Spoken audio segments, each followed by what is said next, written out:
Hello, everyone, and welcome into the second annual Grippies, the #1 award show in disc golf. It's only the second time we've done this? Yep, yep. It's only the second time we've tried. Yes. So that's fair. Okay. I was thinking about that yesterday, and I was like, I know this is only the second time we've tried at this. I think the first time we just like... I think we just kind of did end of year awards. Yeah. This is the second. Yeah, this Branded, is the Yeah. Grippies. Okay. In the grip locked era, that is. That is true. Well, this is the first Grippies of the grip locked era. It's like, you know how there was like NFL championships before they were the Super Bowl? That was our first award. Yes. That's basically what those are. I don't even remember those. Fake awards, yeah. Fake awards. No one won anything because we didn't send anything out. Yeah. Now we send stuff out. Yeah.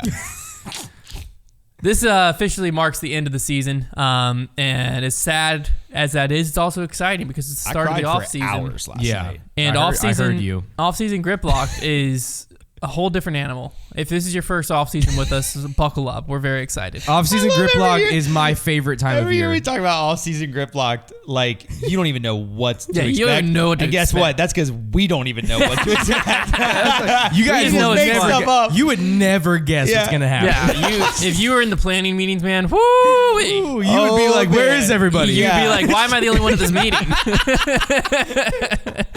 This year's Grippies are presented by. This year's Grippies are presented by the Heiser Club, our loyal fan base over on Patreon.com/Foundation Disc Golf. You can actually now become a free member over there and get limited access to certain behind-the-scenes things, such as what's next month's contest going to be, the first mailbag of the month every month, a few behind-the-scenes posts here and there, and get a little taste for it so you can see, do you actually want to go up to that next level and get all of the behind-the-scenes content? Because stuff is being posted there each and every day, whether it's behind-the-scenes clip at the warehouse, exclusive videos each and every month, a weekly podcast called The Mailbag, and a bunch of stuff in between. If you want to feel like you work at Foundation, just join our Patreon because Jason basically will make it feel like you work at Foundation. Mm-hmm. Without actually, you haven't without the labor. You don't do labor. You just get to see and what you get on like. payroll. I'm actually just a Heiser Club member. I don't get paid. That'd be an interesting strategy. We'll just Heiser Club members will all make a penny a year. It'll be like the MVP Open. You pay and you come work for us. Yeah. Oh, I forgot about that. Did we nominate that for Firefest of the year? I think last year we did, yeah. Makes sense. This year people liked it more, so we didn't. But let's just get right into it. We're going to kick it off with the Breakout Player of the Year to break out this episode. Ooh. Wow, puns already. And our nominees, our nominees for the MPO side, we have Isaac Robinson. Really solid player last year.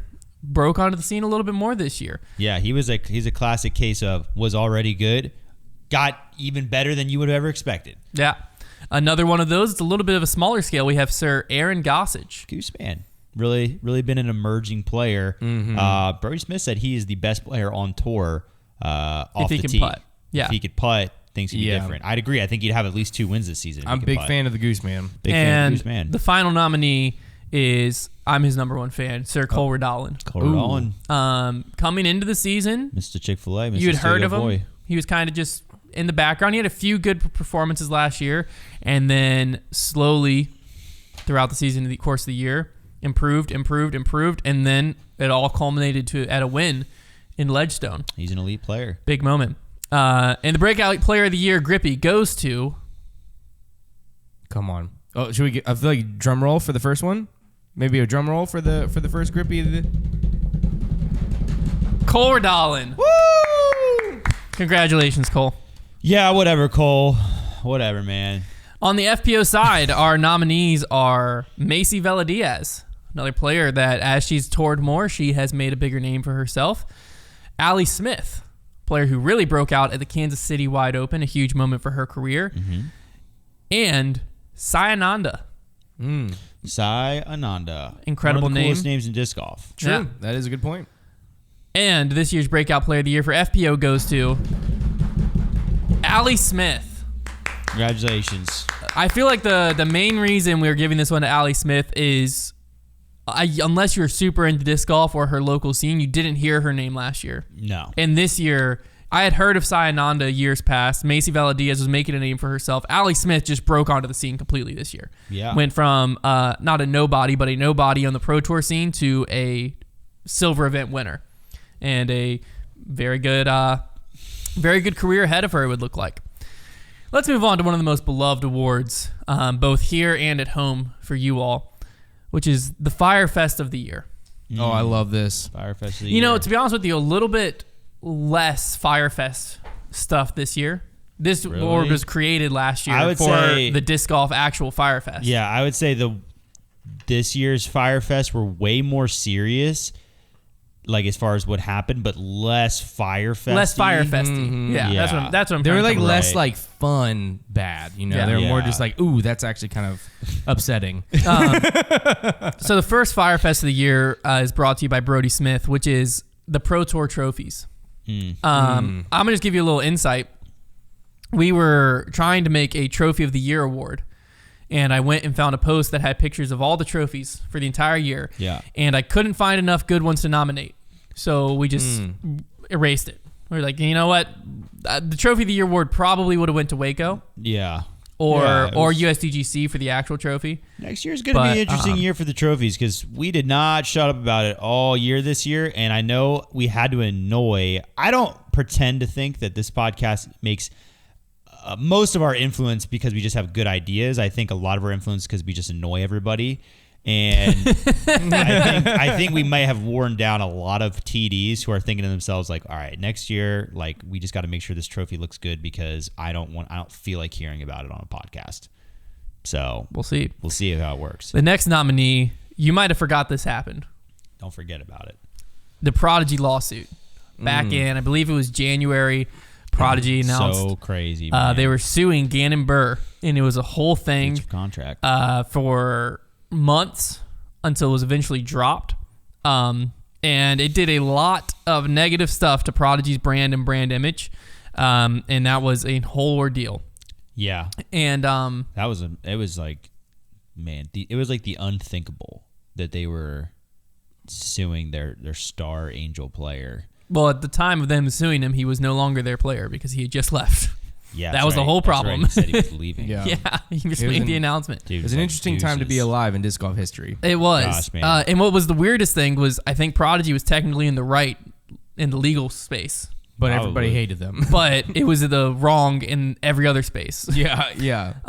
And the final one also came in the courtroom, which was the Disc Golf Pro Tour lawsuits. More so, mainly because everyone lost at the end of the day, really. There was no real winner.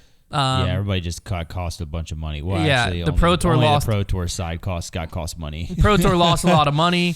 The United Series was not well received. And then from state to state, it was just weird. It ended up being a very weird season from that aspect. So 2 lawsuits and then trophies. Firefest, a lot of good nominees there. Yeah. But the winner for Firefest of the year has to go to the Prodigy lawsuit. Woo! I mean, you have a company. It feels weird cheering for that one. Yeah, you have a company suing their own player. And again, and like a child. Yeah. Again, probably in the right. From everything that's out there, who knows what was actually going on? But you're never winning that public perception wise. That's what makes this one a nice. We already did getting a drum roll queued That's up. what makes this one a true Firefest. Is the PR is just nightmare status. Like, I mean, retailers were selling all of their Prodigy for stock cost or less. Like people were losing their minds, and it was just insane. It was like the unthinkable. And that the only thing it's like this one did like eventually come to a screeching halt and just fizzle out because they just kind of made their agreeances, but it was wild. It was a great time. Well, actually, a great segue into the next award that we will be giving out here at the Grippies, which is the most improved. And we're going to just start it off with the one that makes the most sense here, which is Prodigy's brand image. Because if you remember, like we said, January, things were doom and gloom. It was awful. But then out of nowhere, you have Gannon Buhr picking up a few wins. 5 total on the year if you can count silver. You have Isaac Robinson dominating the major scene with the Champions Cup and a World Championship. Mm-hmm. You had Alden Harris picking up popularity as the year went on. You had Ezra Robinson popping off at a few tournaments. He won, didn't he? Silver? I believe he won a silver event, yeah. Yes, but he got him in the mix at more than just that. And by the end of the year, Prodigy's brand image is kind of turned around. Not fully. There are some people that still have a really bad taste in their mouth. Yeah. But also during this year, their Chinese factory that they own over there has picked up how many molds they're making, and the quality of Prodigy's plastics also went up. Things are headed back in the right direction. By the end of the year, Prodigy is in a much different place than what it looked like they were going to be in January. Most certainly. Where Prodigy's actually selling off the shelves again. Not selling out, but like it's moving. Can't keep it on the shelves. Again. Isaac Robinson's creator series and tour series stuff's moving, and Prodigy's back in people's bags. They've done something. They've done the thing where they just overcome all negative perception by having their players dominate with their platform. It's very hard to argue when players just keep winning. And Isaac Robinson in particular is a very, he throws discs and chooses shots different than a lot of other players. So he's that type of player where you watch and you think to yourself, maybe I'm doing this all wrong. Like maybe I need to be throwing, playing the game the way Isaac is. Look at the way he floats those putts. Look at the way he dices up with mid-ranges. Isaac might be the guy to bring mid-ranges back.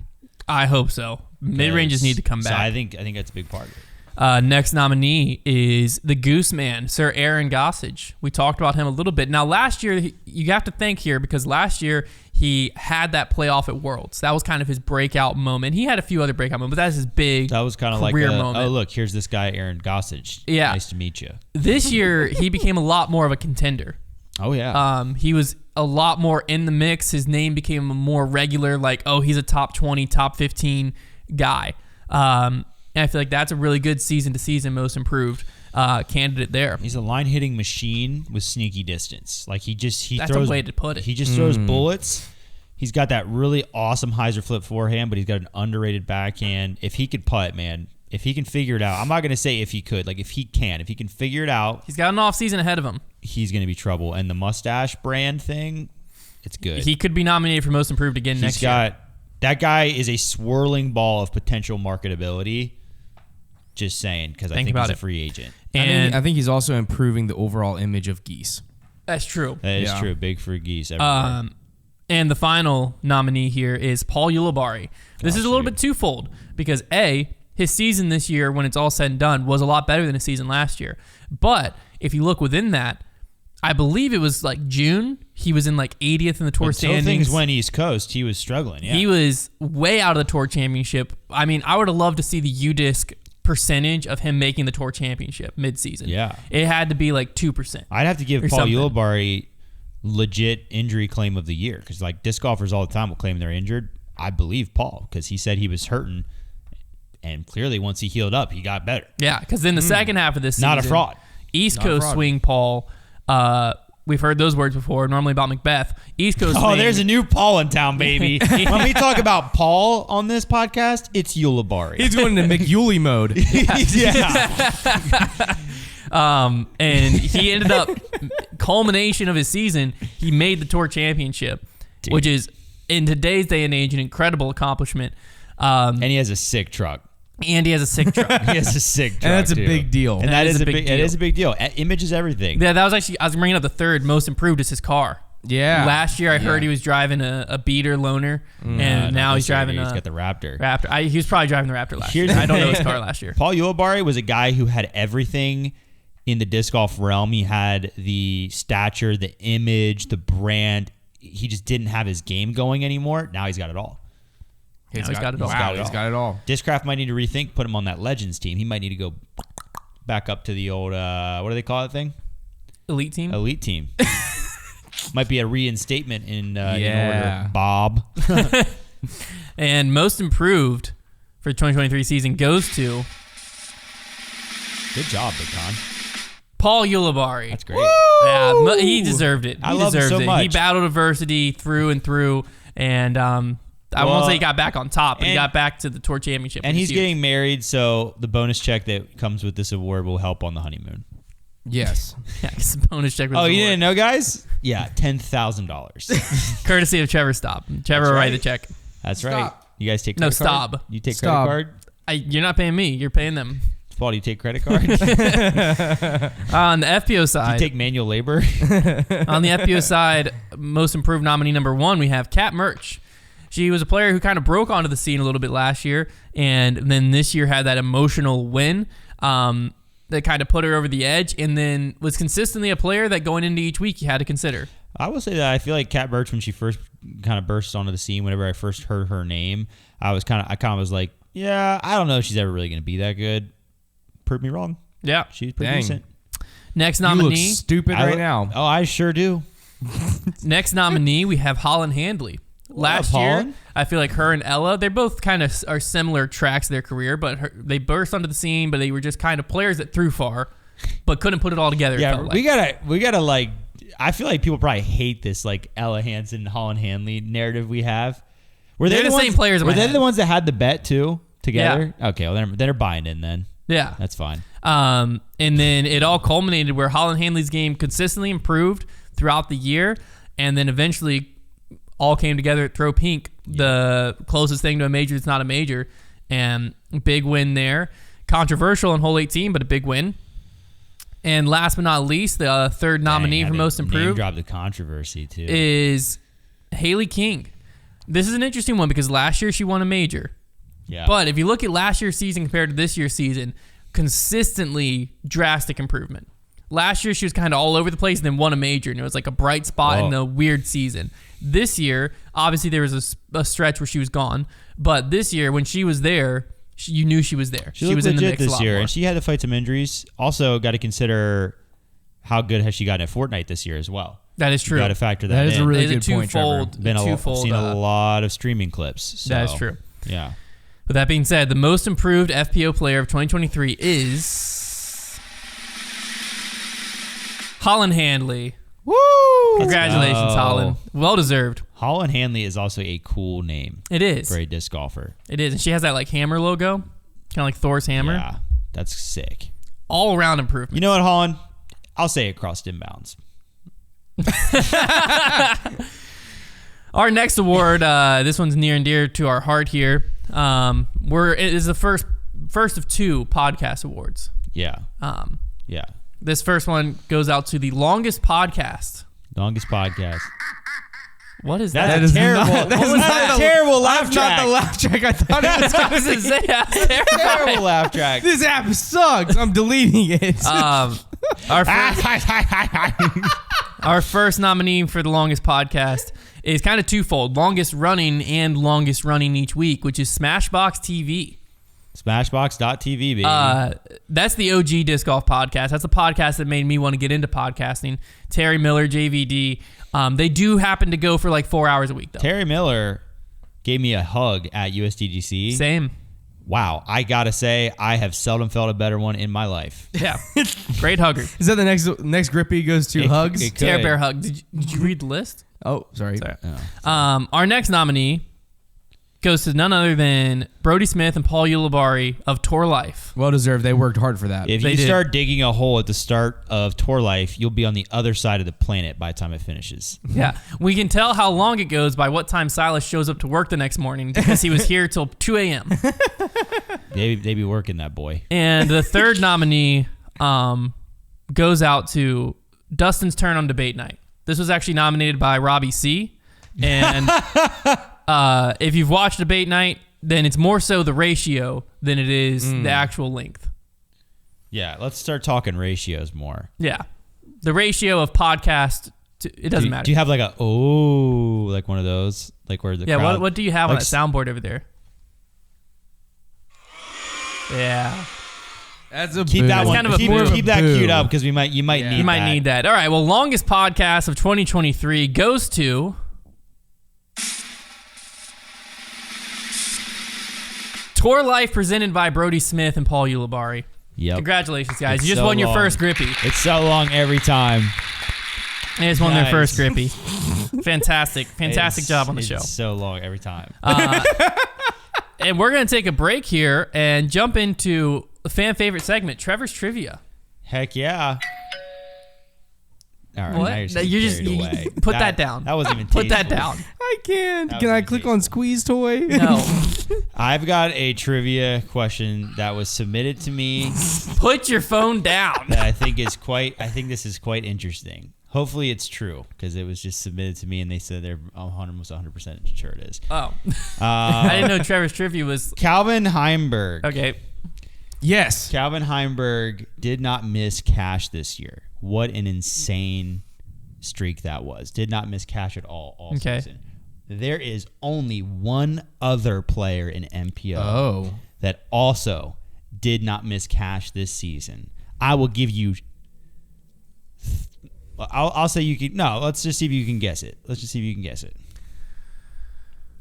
Well, Sexton's streak ended this year because I remember that he had like one of the longest streaks. This is on the tour. This isn't like some random local guy. This is on the tour.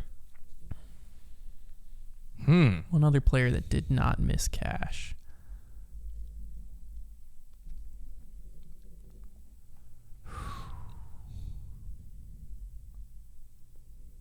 I'm going to go with Joel Freeman. Wrong. Dang it. Just keep guessing. I just want to see if you can Konner, get it. You got a guess? I'm trying to think. It's difficult Just start chucking out names. Is it Ricky? Nope. He missed cash? Where did he miss cash? I didn't fact check this question, but my source is really pretty good, so I'd hope. Well, like, does a DNF count as a missed cash? Probably. Shouldn't. Didn't finish. Yeah, I mean, it was Paul Ulibarri. Nope. Is it sneaky Paul Macbeth? Nope. Let's say. Because I could see it being like a lackluster season, but he was coming like 30th every week or something. He actually was doing a lot better than coming in 30th every week. But anyways. Ricky did miss cash. And what event? Like. Let me make sure this wasn't a DNF. No, that one was a DNF. Let's see if there's another one. I'm just trying to make sure to see if you. Okay, that DNF is being counted. Okay, well so Ricky Wysocki's the right answer too. So there's 3. Well, he missed cash. But a DNF doesn't count. If I break my arm, does it count on like a streak? No, Sexton surely DNF'd at some point. I don't know. It doesn't happen that often in disc golf. A DNF should not break your cash streak. I don't think. Listen, I didn't design. It's not the right. I know it's not the right answer, but I'm just saying. If it does break your cash streak in like the official cash streak ranking, I feel like that's bad. Like if the PDGA, like someone had like a 10-year one and they broke their back at a tournament and DNF'd. I don't know. Up for debate. Embrace debate. Then I would say he's probably the only guy that like falls into that category though. So I'll give you like a half a point for that. Well, I felt like that was too obvious because I feel like this question has to be a non-obvious person. And Ricky had a really consistent season. I literally do not think you would guess this player. Mason Ford. No.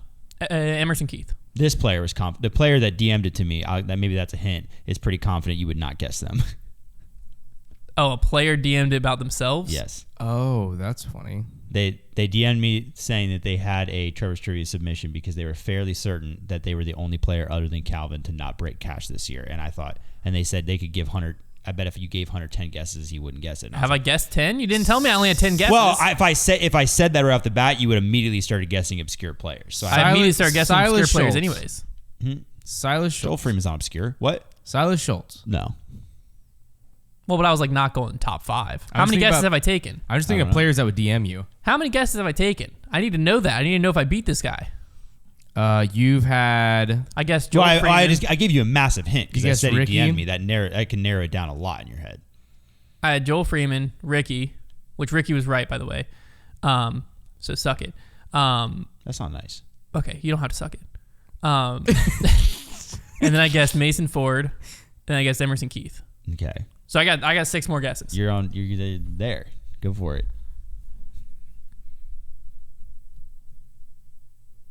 Who else would have DM'd you? See, I think there's so many more people to listen to the show than I realize. So I'm just gonna ignore that. Yeah, just ignore that.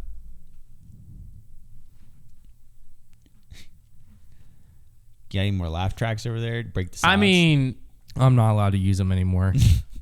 Konner, who's on your head? Who's in your mind? I feel like there has to be. Well, because Simon, I think, sucked at a tournament or 2.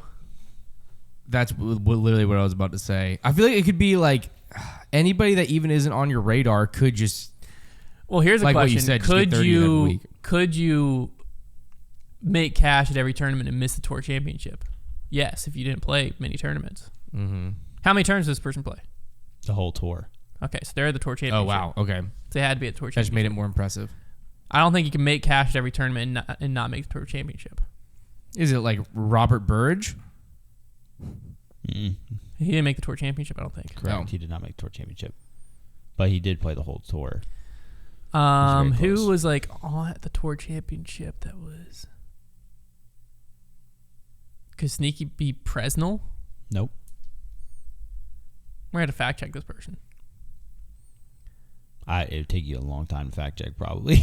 I'm not even sure how he came to the conclusion, but it's not on me. It's on him.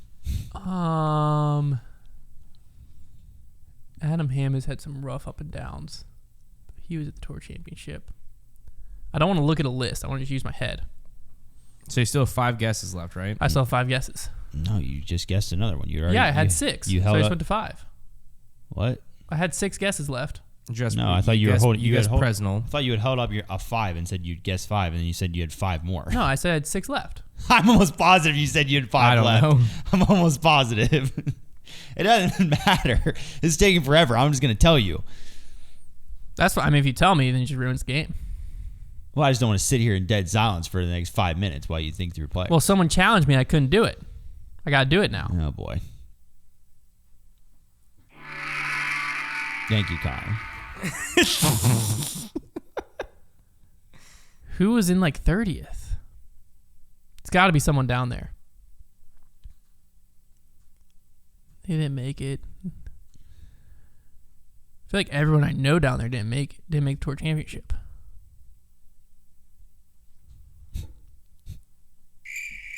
Thank you. Konner, you're guessing too. No, dude, the His challenge guesses is on don't you. count for anything. Yeah, if I put the guesses out, you got to get it in less than 10.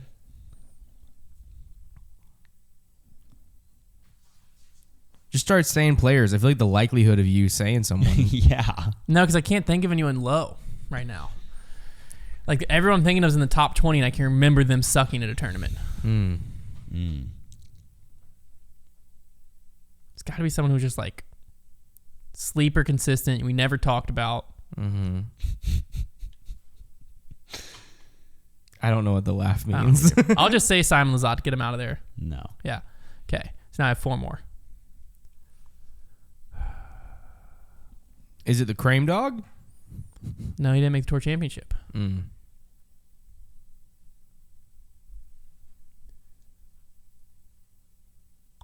Ooh. No, he might be too. Where'd the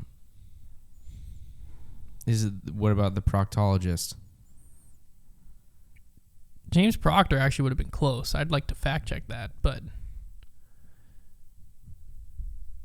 I'm going to fall asleep. hey, you're the one that made this game. That's not my fault. I did not make this game. I guess someone DM'd you and you brought it up. Yeah, I just forgot you're a psycho.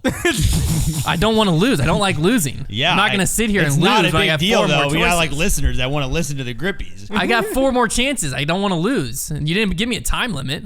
Trevor, will you scoot a little closer to the table? Thank you. Just rolled over my cord. Cord myself. Yeah, because Eagle had some tournaments he sucked at.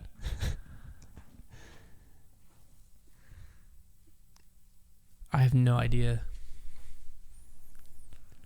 I can't even think of another guess, much less 4 more. I mean, I think this is good. We should now be qualified for the longest podcast. No, I got like 2.5 hours to play with here to get to that level. While you're thinking, can I present a Grippy? Sure. Please. I would like to present for the 2023 season. I have a couple different nominees for Alden Harris. I would like to I'd say Alden Harris. That is correct. Nailed it. Suck it, Alden. Get wrecked. You owe me Chick-fil-A. Oh, I gave him a hint. I didn't use that hint. Let me continue. I looked down at my list and read from his friend group, Isaac Robinson, Gannon Burr, and I was like, did Ezra? And I was like, mm-mm. And I was like, oh, Alden. Let me continue my Grippy. It's a real Grippy.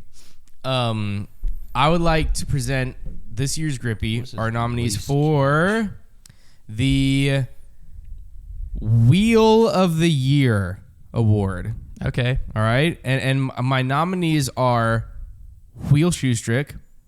He's very close and dear to our heart. Served a long period of time with us. And what? Yeah, it looks like Proctor missed cash at D-Glow. Yeah, we were just MVP. double checking Proctor. I just like I also wanted to check that. Miscast twice. That puts it in perspective. And so, we have nominated Wheel Shoestrick. And then we have Isaac Robinson, our current beloved wheel.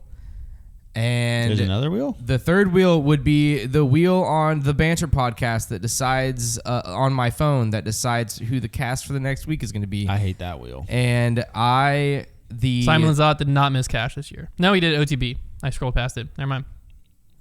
So really, Ricky was the other right answer. So I guessed it on my first guess. He missed cash. Unless you count DNFs. He went to an event. Fair. He did not cash. I would consider that missing cash. But he missed the event. He went to the event. But he didn't play in all the rounds. He did not make cash at the event. But is that like your actual stance or just the game stance? It's up for interpretation. It depends on your definition of missed cash. Are you talking about it in this like the actual definition of you missed cash, or are you talking about the disc golf sense? I don't know. No, like missed cash. Like he didn't miss it because he didn't make it to the point he would have missed. No, but he DNF'd in the final round. But he was hurt. So that is tough. That is a little bit tougher. It's not like he probably was going to make cash. Maybe he wasn't though. We'd have to look. I would say if you DNF in the final round and you were in way back, especially depending on where. But you're hurt. Okay, but the problem is disc golf. If you are about to lose your cash streak and it is the final round and you're way out of it. Sure, if you're like 10 years in, but Ricky doesn't have a like ongoing cash streak. He's just playing a season and DNF'd at one event and then cashed everything else. I'm just saying I don't necessarily I respect it. I respect it. Next. Our next award is the biggest of the year. The Grippy. That's the award, the biggest of the year? Biggest of the year. Yeah, it's biggest of the year. Prepare to get offended. No, player of the year. We'll start with the FPO player of the year because the MPO, we're at a split decision, and so we're going to vote live on Player of the year isn't our last award? No. The most important award's the last award. Okay. Player of the year is just to break us back in from Trevor's trivia. Oh, wow. I knew it was gonna take a while. Player of the year. We'll start with FPO. It's a little less dramatic. I mean, I don't know another way to put it. Our nominees for FPO Player of the Year, we have Kristen Tatar, Kristen Tartar, Kristen Tatar, and K-Swizzle Tartar Sauce. All very good nominees. I do like tartar sauce. This is a close one. And the winner for FPO Player of the Year is Kristen Tatar. You jumped the gun a little bit on that one. The thing, it has like two climaxes. Long. Like it kind of pumps and then it goes. It is really long. I don't enjoy it. I think we need to get rid of the drum roll. I thought you weren't supposed to touch the phone anymore. Can you edit the drum? Now, Player of the Year MPO, the nominees are Isaac Robinson, Calvin Heimberg, and Gannon Burr. And the office has come to a split decision. So, therefore, what we are going to do is everyone grab a piece of paper. Okay. I don't have a pen. And Konner, throw us pens. I don't. Okay. He also does not have pens. There's pens on my desk. Grab the pens from his desk. We're going to vote live on air. Just to be ethical. I do feel an immense amount of power because, like, I definitely have an inkling as to what people are going to vote, and it would just be really funny if, like, do you need a piece of paper? Shifted it last second. You got paper? I don't have any paper. Connie, don't have any paper? There you go. There you go, Crane Dog. Don't worry about that, Cream Dog. All right, so you just write on the piece of paper, you fold it up, you hand it in to me, and then I will read them one by one. This guy, dude, Mr. Ricky Cash. This is a lot of pressure. I feel like I'm writing. I feel like in that Batman movie, whether they're writing to like blow up that boat or not, this is what this feels like. Reminder of this year's accomplishments. Essentially, we're going Gannon Burr, most wins, 3 Elite Series, 2 silver events. Calvin Heimberg, decent amount of wins, but most consistent by far. I think his average finish was at like 5 or something crazy. He had the most podiums. I think it was like 3.8. Was it 4 or something? Most podiums. And then you have Isaac Robinson. Much more up and down season, but 2 major wins. So really, it just all comes down to how do you view the Player of the Year award? How do you view it? We're about to find out how the Grip Lock cast views Player of the Year. The first vote is in. This is actually the entire Grip Locked audience voted towards this. Yep. Mm-hmm. Vote number 1 just goes so to mad at us. Isaac Robinson. 1 vote for Isaac. I won't say anything. Vote number 2 goes to Calvin Heimberg. Hopefully no one voted for Gannonburg. Then we have to fight. And we have to fight. And Hold on, I shortened the drum roll for you. He shortened. Okay. How do you do that? I don't know. The MPO Player of the Year goes. Wow, that was really short. The MPO Player of the Year, Grippy, goes to Brody Smith. Sir Isaac Robinson. Dang it! Oh man, I voted for Calvin. What do you mean, dang it? I voted for Isaac. I don't know what y'all are doing. Congratulations to Isaac Robinson. Oh man, this year's Grip Lock Player of the Year. Not unanimous. Yeah, 2-1. And I voted for him. I don't know who else voted for him, but I voted for him because, in my opinion, what do you have to say, Trev? I voted for Calvin. I voted for Calvin to win. Yeah. How I view Player of the Year is a 2-major season. I love Calvin. The season. I can show the visual evidence to prove to everyone. What visual evidence? Well, just to make sure so people don't think I just read Isaac somebody's twice. lying and it's not you. Well, I was just making people at home might be like, dude, 2 people voted for Calvin. I just read Isaac twice so that. No, there were 2 votes for Isaac. I voted for Calvin. I view it as the season most people would want, and I think 2-major season is an incredible season. That is a really good season. And I think that's what most players would want. In 10 years from now, like, which one's going to get remembered the most, you know? That is a question you have to I remember. wasn't so sure. I'm just bringing up the point. Someone did make a point that if Calvin wins Player of the Year, his season will also be remembered. Yeah. Whoa, checkmate. True. That's what I was thinking when I wrote him down. Let's move on to... I didn't vote for Calvin, guys. I got to come clean. Oh, wow. What? I didn't vote for Calvin either. Hunter? Just buy your sunglasses, bro. I voted for Calvin the whole time. Best shot of the year. That's what we should have done. We should have all just said we voted for Calvin and nobody could be mad at us. No one should be mad. I don't lie. They're all mad. I've never lied before. Should we get... All right. To those of you typing in the comments right now, so speedy and fast. Listen... You don't have to explain. No, I'm going to. This take will just be accredited to me. Stop. You got 10 minutes to guess your answers. Yeah. I get this. If Calvin wins Player of the Year this year, I'm not going to be disappointed. It's going to be perfectly fine. Well, he didn't. Isaac just won it. I mean, from the Pro Tour. Oh, that little award? You absolutely can make an argument for him, Gannon, or Isaac, and it's totally fine. I am somebody who believes that winning 2 majors in this climate in disc golf is unprecedentedly insane. Like, obviously it's happened before, but not in the disc golf that we know now. I think it's insane. I think it will be remembered much more than just win a season where you podiumed a bunch. I don't think people remember seconds and thirds. And the Player of the Year argument thing, like if he wins, but like that's not how it should be decided. Like who had a more memorable season up to the point. That's how I look at Player of the Year. I want it to be much more of an exclamation point and not just like there was just a smear of good finishes, but only a couple exclamation points. I don't know. Whatever. I looked at it as who is the best player of the year. So I looked at whose average numbers come up as better. But what do you? It depends on what you define as best. I define best as you win. I define best as whenever you averaged all of his finishes, he was the best. He wasn't the best. He was losing. My opinion is players show up to win.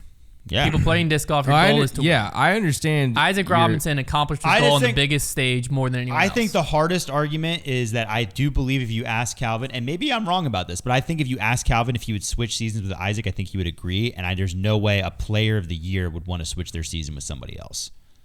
I don't think Isaac would switch a season with anyone. I agree. That's where I landed. Best shot of the year nominees. This one's a hard one because there was a lot of great shots this year. On MPO and FPO, and you have to narrow it down to, we have 4 nominees here. All 4 nominees happen to be MPO. There is several very memorable MPO shots this year, and we want to highlight the 4 and give the award to 1. So first off, you have to think way back to Waco for this one. Jared Stoll's thumber, hole 17, to reach the green at Waco. It was so sick. It was on coverage. It was electric. If you don't know what hole 17 is, it's a dog leg to the right. Typically, it's a very hard 2-shot hole, par 4, and he just said, screw it, I'm throwing over the woods, and he threw probably like a 400-some foot downhill thumber and stuck the green at like 15 feet. Unfortunately, missed that putt. And that wasn't part of the shot of the year. That was not part of the shot of the year. The shot got him to the putt for an eagle. That was a shot of the year. Did miss the putt, side note. Secondary, we have Calvin Heimberg's double throw-ins, final round of D-Glow. I believe one was like 200, almost 300 feet, like 290 something, and the other was like 270 feet, and they were like a few holes apart. It was when he was charging, trying to come back to take down Deaglow. Ended up falling off a little bit towards the end. Didn't get the win there. But classic Calvin. The double throw-in was... That's why I voted for Isaac. Incredible. Double throw-in was electric. Next nominee for best shot, Simon Lizotte. Genius throw deep OB at Music City. Super genius. He was in contention. Not contention. He was kind of in control. And he figured out, if I just chuck this disc so deep, then I basically have a 10-footer for par. Definitely big brain play of the year. And so he Smartest player on launched a disc 600 feet on a 300-foot hole, advanced to the island, tapped out his par, and moved on. It's also most confused I've been watching disc golf. Yeah, it was very confusing, very electric. What just happened? And the final nominee for best shot of the year goes to Calvin Heimberg's ace, hole 10 Ledgestone. It was like a 430-some foot ace. The big thing with this was the moment surrounding it. That kind of started a little bit of a push to try to overtake Cole Redallen. He got it to pretty close, I think within 2 or 3, before Cole put his foot down and ended up winning the event. But Calvin Heimberg's ace in that also moment, most emotion shot. we've ever seen Calvin show. Yeah, a lot of emotion out of Calvin there. So a lot of good nominees here. And best shot of the year goes to Calvin Heimberg's ace, hole 10 and Ledgestone. We're so good at those announcements. Yeah, but the suspense is just the pause, Yeah. Okay. People are like, did my podcast pause? I hear the awkward silence and it makes me uncomfortable. But if it's purposeful, then I support it. Purple. It's purple. Purple. Purple rain. Next award. We only have 5 more awards here, and then the Grippies, the official end of the season, will be over. So let's soak these up. Let's soak them up. Let's soak them up. Slop them up. Soak them up. We have the Best Performance Award. Best Performance of the Year. We'll start with FPO. Beyonce. We have Taylor Swift's Eras Tour. Best Performance of the Year nominee, Haley King at the MVP Open. You might remember down the stretch, those last 3 of the last 4 holes she's birdied to take that. Some people were arguing Kristen Tatar gave it away, but Kristen Tatar only gave it away if someone took it, and that was Haley King who took it. She took it. Next up, we do have Kristen Tatar at, well, all the majors. Not one singular one, but all 4. Something to be said there. And the last nominee is Missy Gannon Final Round Tour Championships. 100% Circle 1 putting. A lot of very important putts down the stretch that could have cost her $18,000. Big money Missy. Hit them all. Big money Missy. And the best performance for FPO goes to Kristen Tatar at the majors. I mean, when someone makes history, you have to award them for it. Grand Slam. And it's the Grand Slam, first ever in FPO to do it with 4 majors in a season. And she did it in a very dominant season. So I could have just given it to her entire season, but we'll give it Kristen Tatar at majors. Kristen Tatar. Best performance for MPO nominees. We have Isaac Robinson at the World Championships. Pretty dominant performance there. We have Parker Welk, DDO. Impressive break onto the scene performance. Takes down the Dynamic Discs Open. That win is way more impressive now almost because at the time it happened, it seemed like the entire tour seemed like anybody could win this year. But by the end of it, even though we did have a lot of unique winners, it was still like the top consistent guys that were winning a lot of the events. So like his win does stand out this season as like the only guy that came out of absolutely nowhere to win. Emerson Keith's win was close, but Emerson Keith has... Yeah, he's been around. He's been around. People know Emerson. Yeah. Next nominee, we have Ricky Wysocki's final round of the Tour Championship. Ludicrous putting performance. 100% Circle 2, 80-some% C1X. Just throwing stuff in from all over the place. Insane. And $40,000 on the line. Should we start big money Ricky? Maybe. And the final nominee is Isaac Robinson at Champions Cup. That tournament, unfortunately, was very boring because of how incredibly well Isaac Robinson played. That was a clinic. And yeah, I don't think you can really say much. If you watch the tournament, you understand. And the winner for MPO Best Performance goes to Isaac Robinson in the Champions Cup. Woo! It was, every time that you'd step up and be like, if he misses his gap, things could get dicey. And then he would throw the best drive of the group.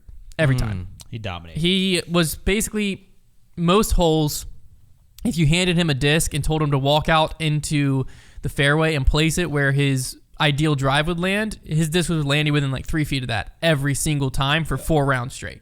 It was disgusting. One of the best performances I've seen ever.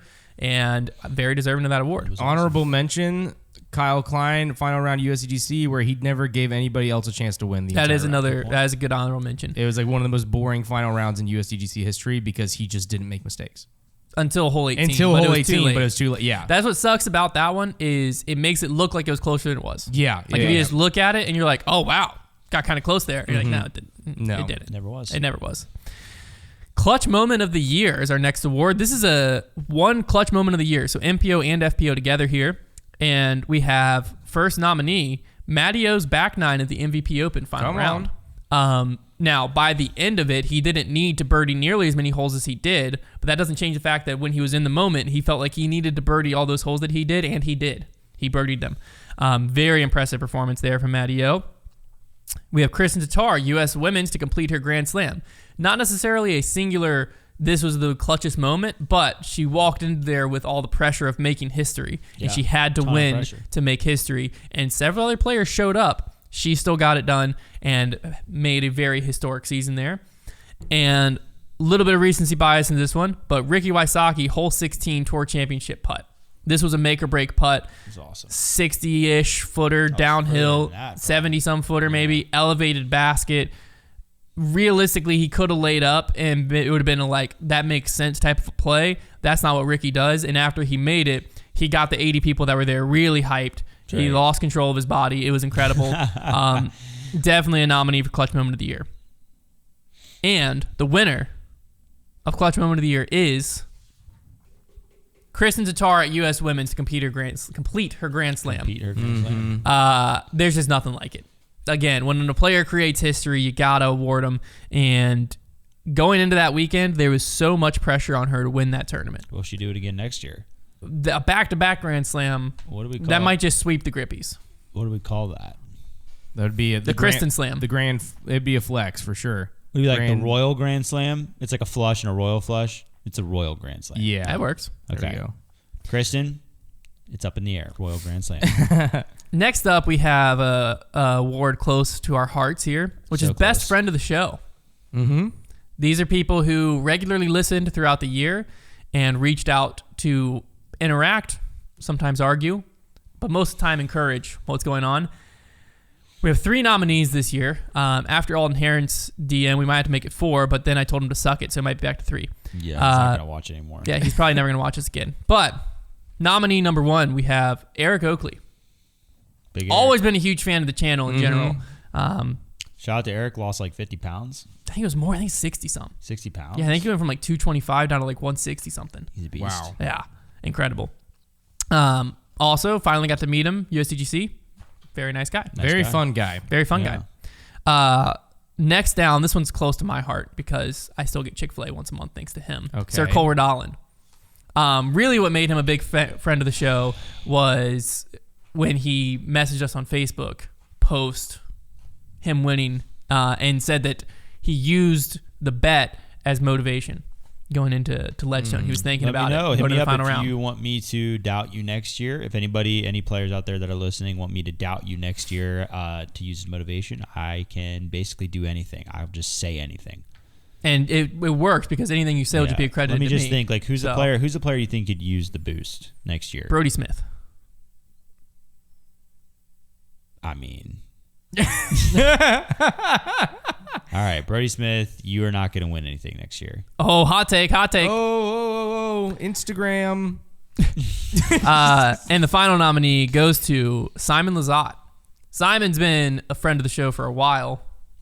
DMs us on the regular about, I forget what the most recent one. Easily my favorite German person. Yes. A lot of times it's, sometimes it's to correct us. Sometimes it's to congratulate. Simon's a cool guy. Best Friend of the Show award goes to... That was my drum roll with my mouth. Thank you. Simon Lizotte. Woo! Big Simon. Yeah. Big Si? No. We it can't be big. We already have Big Si. Sorry, Simon. Can't be Big Si. Big Lie? Big, yeah. Big Lie? Big Lit. Big Zot? Big Zot? Yeah. I like Big that. Zot. I like that. I like that. Get it on a disc. All right. And we go from a more fun and enjoyable award to a much more sad one. Oh. This is the biggest choke of the year. Biggest choke of the year. Nominees. Same thing. Nominees. We have, first off, Kevin Jones at LVC. Too big of a bite. I don't know if you remember, but that was the event back at the beginning of the season, first event of the year, that we went down the rabbit hole of, because he laid up on that, I don't even on think that you hole. need to pick an event. I would just say Kevin Jones. Dude, No, I'll go at LVC. Man. He was in position to win. It could have been a great start to his season. He didn't attack a hole. It was a whole controversy. Brody's on his side. That's when people first started really hating us this season. We got off to a good start. Yeah, and how funny is it that it was pro Calvin? That is And now true. look at us. Now look at us. See, let it be known that we don't show bias against certain players. Yeah, True statement. I appreciate that distinction. Yeah. Next up, we have But like Yuli's truck, though. Europe at the President's Cup. Ha They came out the gates kind of hot. Take that, you scallywags. Seemed a little bit.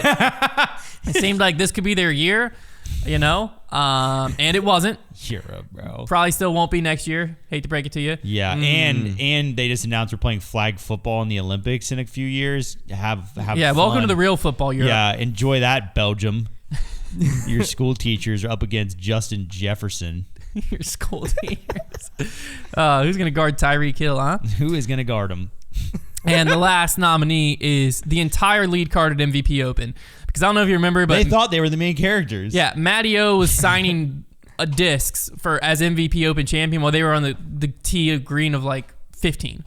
Like they had like 4 holes to play and it was already just like there's literally no like they had to ace every hole and they still couldn't beat They them. poked the wrong bear. It's funny because all it took was one win from Matty O and like a few awesome sound bites for me to like, I believe Matty O's a winner. Like he's just like a guy that he'll come out there, he'll sneak up and beat you. And before I'd have been like, he's the guy who just doesn't win. All it takes is one win. You can change my mind. Were you the one that said that?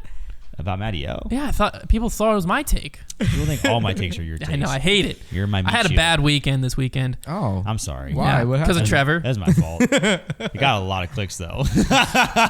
And that's the worst thing is people thought that I was the one that created it. dang man. On top of it all. Anywho, biggest joke of the year for MPO.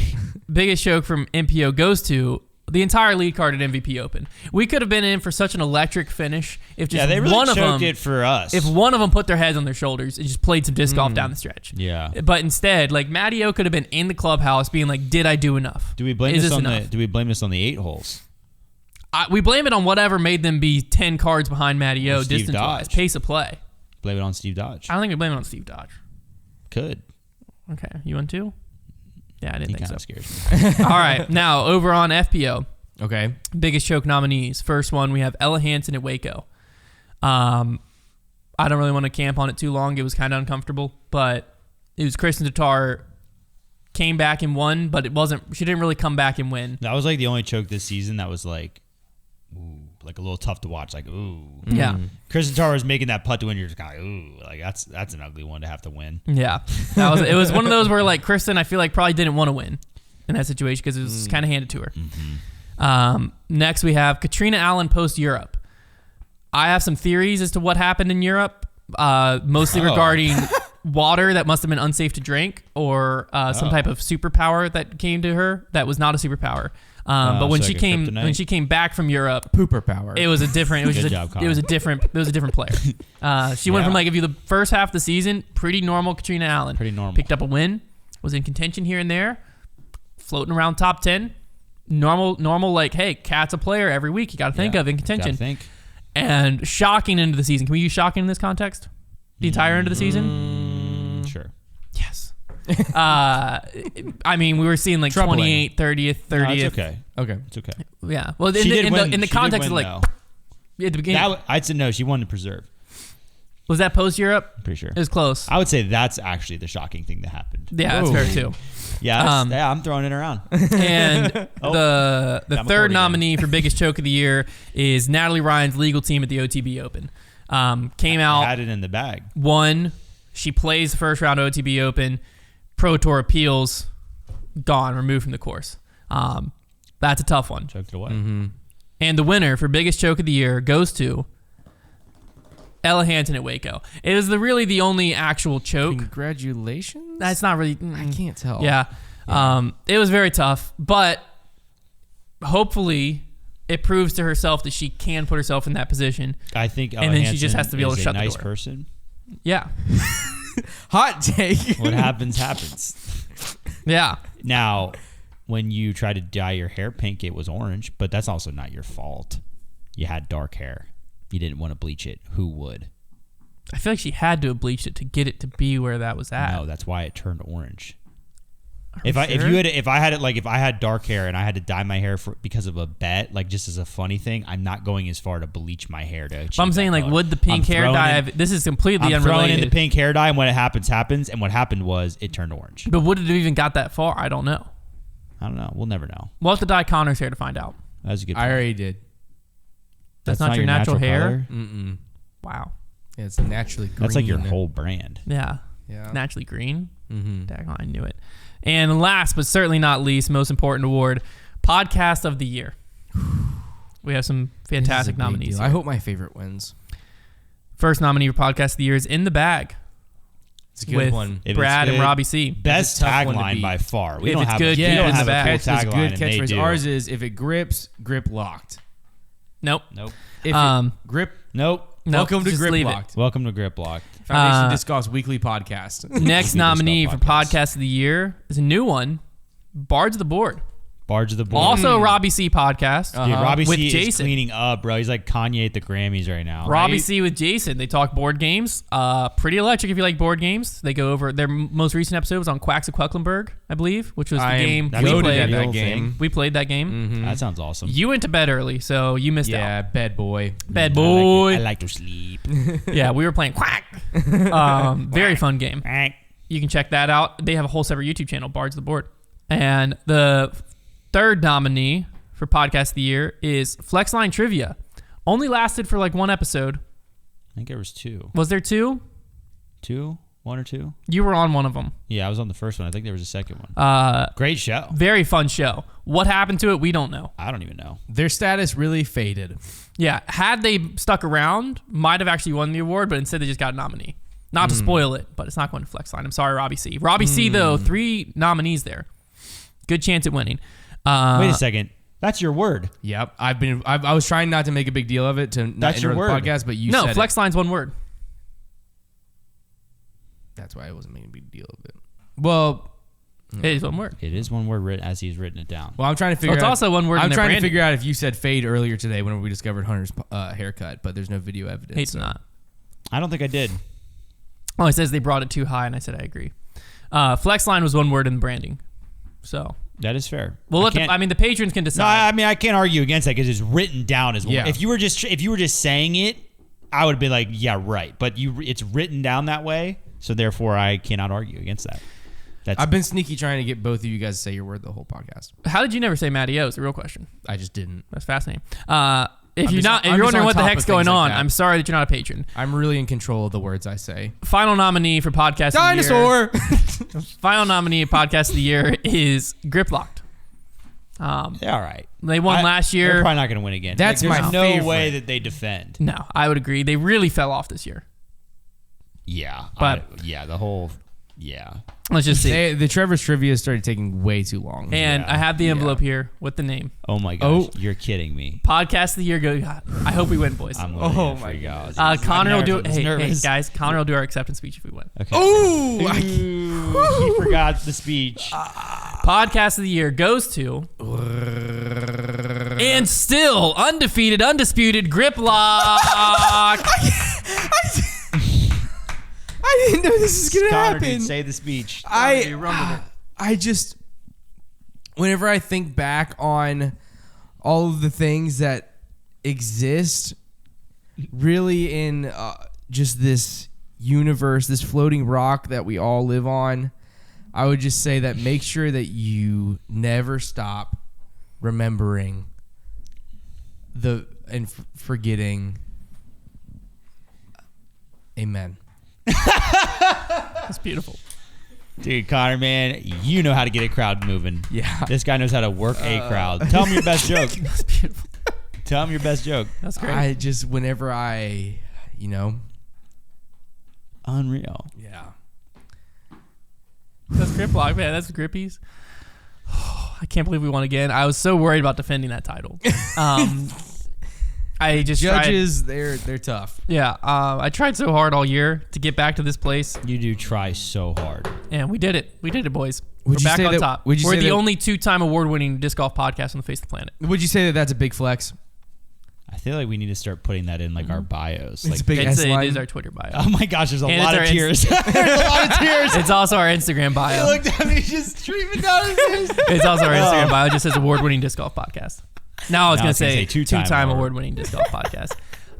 Thank you all so much for tuning in for a great season. Hopefully you enjoyed the Grippies. Hopefully you're excited for the off-season Grip Locked. We are. It's going to be electric. You cannot imagine. Next week will be the first in the bag, which is not the podcast, but a segment on Grip Locked. Yes, I forgot about that. Yes. Be sure to vote follow us on Instagram. I don't know what just happened.